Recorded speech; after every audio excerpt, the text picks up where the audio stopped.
kalėdos Pajūrio krašte šiemet praėjo be sniego. Tačiau į 2026-uosius klaipėdiečiai įžengė išties žiemiškai. Uostamiestyje sninga, o gamta, rodos, nusprendė atsigriebti už prarastą laiką. Miesto gatves ir parkus vis storesnių baltos paklodės sluoksnių dengia prabudusi žiema, o Pajūris įgauna visai kitą, ramų ir šventišką veidą.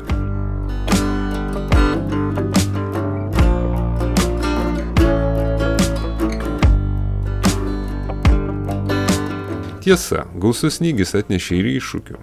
Dėl sudėtingų oro sąlygų Plungės rajono savivaldybės bei Rietavo mokyklose ugdymo procesas sustabdytas 2 dienom. Lietuvos hidrometeorologijos tarnyba skelbia, jog per sekmadienio naktį šiaurės vakarų Lietuvoje susiformavo kone storiausia sniego danga per pastaruosius 15 metų. Klaipėdiečiams toks vaizdas retas. Sniegu nuklotos kopos, užšalę takai Pajūryje ir balta danga pasidengia senamiestis, suteikia kraštui išskirtinio jaukumo.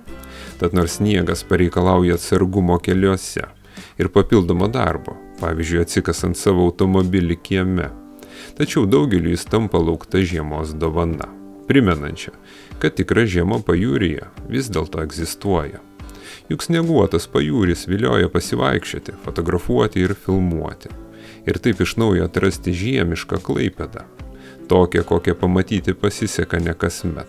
Tad nors sniegas visada reiškia didesnį atsargumą, šį kartą jis tapo ne tik išbandymu, bet ir reta dovana Klaipėdos kraštui, kurios vaizdeliais nusprendėme pasidalinti su jumis.